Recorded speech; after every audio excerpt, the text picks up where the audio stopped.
This is NDTV.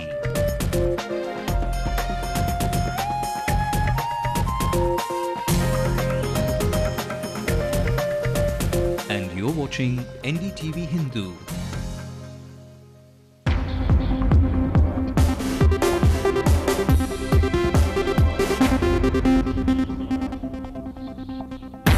The cubs of the DMK take to the streets. The youth wing tried their hand at exposing Jayalalitha's delaying tactics in her wealth case. But taking on each other, the common man was inconvenienced gravely. Traffic in the city didn't move for 2 hours. Meanwhile, in Jayalalitha's political tit-for-tat, she announces a fresh protest against the DMK, this time on the power tariff hike. The DMK does not lose its turn to score with Chennaiites, gifts the citizens with a desalination answer to their water woes. The massive drill Operation Hamla takes the city by surprise. Police test the efficacy of security agencies. After India wakes up from the Brad show at the first 2 tests, they finally restrict Sri Lanka to a much lower 425. And brace yourself for the Hindu Metro Plus Theatre Festival. We bring you a sneak peek into what's lined up for the festival. Good evening, I'm Evelyn Matthew and this is News Tonight on NDTV Hindu, a look at the national stories making headlines. Come together and make India a better place. Pranav Babu asks all political parties to take on the inflationary pressure. Leader of the opposition Arun Jaitley goes on the offensive foot, calls Tamil Nadu an island government and the Prime Minister a silent spectator. In the games over the Commonwealth Games, a senior official who manipulated rates for taxi rentals comes under the scanner. The United Nations go into damage control mode, denies making any controversial remark over the Kashmir crisis. Barely out of one, Manipur braces for another 20-day blockade called by the same Naga group. Essential supplies are hit once again. Ahead of elections in 2011, the DMK's show of strength is thought to have caused more damage to the voters than to its rival, the AIA-DMK, who were the target of its rally in Chennai today. Our political reporter Shabir Ahmed has this story. It is supposed to be a show of strength, but when observed closely, it looked like a show of nervousness. The DMK's youth wing just didn't care about anything, the affected voters or the common man, in its bid to highlight issues about opposition leader Jayalalitha. The rally cut off key roads, leaving thousands stranded.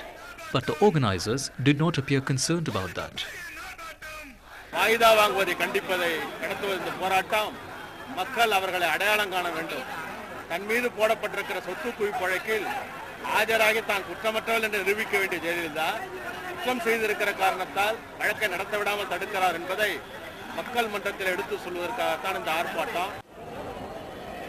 As Jayalalitha came under sharp criticism, her strongest ally hit back. நீதிமன்றத்தை ஏதோ மதிப்பதை போல நீதிமன்றத்திலே அதிமுக பொதுச் செயலாளர் முன்னாள் முதலமைச்சர் என்னுடைய அருமை சகோதரி டாக்டர் புரட்சி தலைவி அவர்கள் அவர் மீது போடப்பட்ட வழக்குக்காக அவர் வாய்தா வாங்குகிறார், காலக்கெடு கேட்கிறார். ஆகையினால எதிர்த்து திமுக ஆர்ப்பாட்டம் நடத்த போவதாக ஒரு கேலி கூத்தான ஒரு அறிவிப்பை செய்திருக்கிறது. Social activists say the rally was unnecessary and caused inconvenience to the common man who is not really bothered about the issues. Just because she's a public person or she's an opposition person, it doesn't mean that you should harness all your energies towards a protest which is going to be time consuming, money consuming, and also is going to be an inconvenience to the public at large. Did the rally bring to surface what it claimed to expose, or ended up exposing its own nervousness, will be a matter for the people to decide. In Chennai with Shabir Ahmed, Jay Santosh for NDTV Hindu. So clearly it was the DMK today which quite literally hijacked critical junctions in the city, leaving thousands of commuters stranded on Chennai's roads. But tomorrow it will be action replay courtesy the AIA-DMK. While political games in the form of protests and counter-protests are spilling over onto Chennai's streets, it's the common man who is caught in the crossfire. 10 a.m. Saidapet. The receiving end of this DMK protest was supposed to be Jayalalitha. But it's the ordinary people, men and women on their way to work, children on their way to school, who were caught in the crossfire. Stuck for hours at Saidapet, considered to be the nodal point of the city. Even the mayor of Chennai joining in the cacophony, turning a blind eye to the plight of residents caught in the roar of dust and diesel when required, failing to put party over the people. No sign of remorse. ஆயுதா வாங்குவதை கண்டிப்பதை நடத்துவது இந்த போராட்டம் மக்கள் அவர்களை அடையாளம் காண வேண்டும். தன் மீது போடப்பட்டிருக்கிற சொத்து குவிப்பு வழக்கில் ஆஜராகி தான் குற்றமற்றவள் என்று நிரூபிக்க வேண்டிய ஜெயலலிதா குற்றம் செய்திருக்கிற காரணத்தால் வழக்கை நடத்த விடாமல் தடுக்கிறார் என்பதை மக்கள் மன்றத்தில் எடுத்து சொல்வதற்காகத்தான் இந்த ஆர்ப்பாட்டம். After the DMK held residents hostage, it will be the AIADMK whose cadres will pour out in the streets on Thursday. With the political vendetta played out in the streets, the helpless common man is clearly the victim. In Chennai, with reporter Shabir Ahmed, this is Lokpriya for NDTV Hindu. An advocate, Sudha Ramalingam, spoke to us. She said this is in fact an unmindful act by people who are responsible to maintain law and order in the city and state. I would call this atrocious, very personal and petty-minded, and this is not something which has got to be encouraged. People will have to shun such activities of the ruling party. Whoever it be, even the opposition has no business to do such things, especially when it comes to just one particular case being adjourned for years together. We have greater issues at hand which has to be addressed to. Larger issues about the general judicial system itself could be addressed to by the state government, the ruling party. It could bring in more number of judges, more infrastructure, better provisions which would lead to speedy justice. Speedy justice for one particular case I don't think would warrant so much of attention, time and money of people, and inconveniencing so many people at large.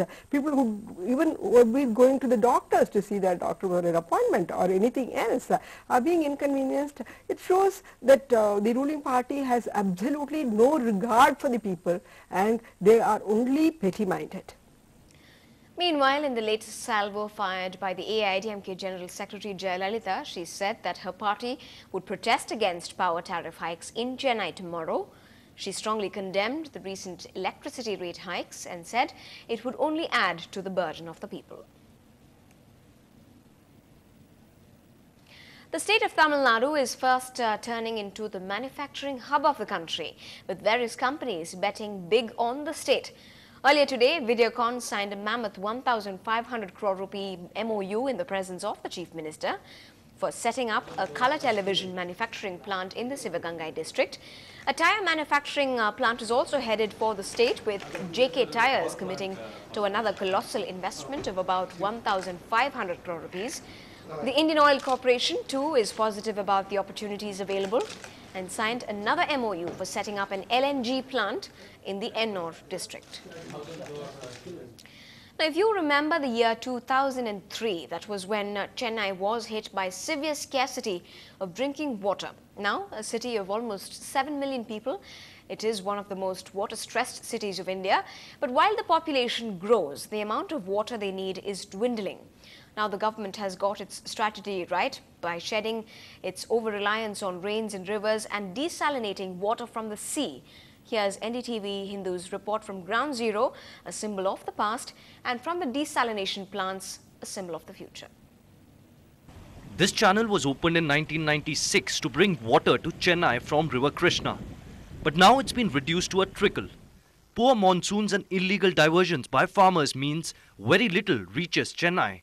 I'm standing here at point 0 on the Andhra-Tamil Nadu border, and if you're wondering what this is about, well, this is the place from where drinking water in your homes comes from where the waters of the Krishna are diverted from Andhra Pradesh, which is behind my back, into Tamil Nadu, all with a single purpose of meeting the drinking water needs of a city like Chennai.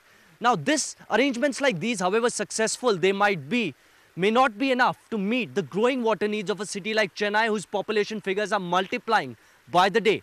That probably explains why the government is so desperate to set up desalination plants along Chennai's coastline. All these sources are dependent on the monsoon, and any failure of monsoon rains affects the water supply.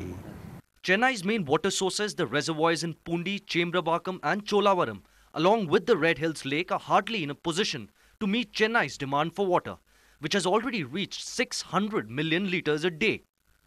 And that's where desalination plants like this, recently opened at Minjur, come into the picture.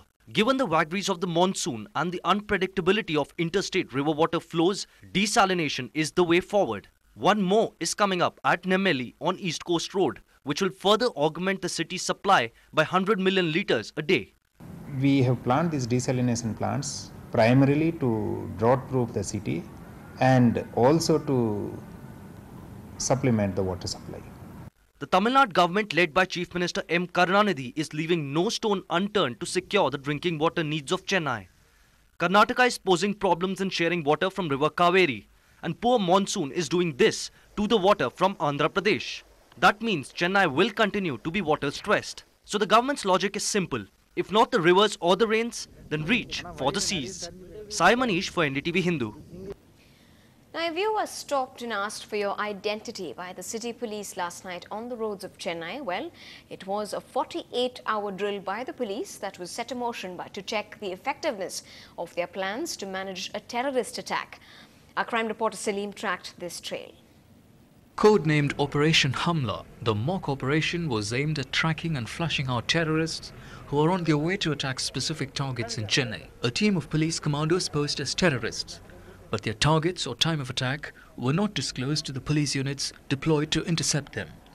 The drill takes place simultaneously across the state. The office of the City Commissioner of Police turned into a virtual fortress. No one is allowed to enter except the men in khaki. Even the cops are subjected to undergo a thorough check. Tuesday's Operation Hamla is the third such drill in Tamil Nadu, after terrorist attacks on luxury hotels in Mumbai in 2008. The first drill was named Operation Barricade in July last year, followed by Operation Rakshak in December. Both were aimed at seaborne terrorists. The drills will evaluate the effectiveness of police preparedness by the number of terrorists they managed to detect and stop before they could reach their targets. In Chennai, with Salim, J. Santosh for NDTV Hindu. Now, in a move which would interest you and me, the Tamil Nadu Electricity Regulatory Commission has warned landlords against overcharging electricity tariffs from their tenants. Much relief after the tariff hike already in force. The highest tariff applicable to a domestic consumer will now be 4 rupees and 5 paise per unit. If anyone is found collecting more than that amount, action will be taken under the Electricity Act. This is News Tonight. Up ahead, if there's something that woos a Madrasi woman, it's 9 feet long and has a tinge of gold on it. And what can you look forward to from this year's Hindu Metro Plus Theatre Festival? Stay tuned to find out.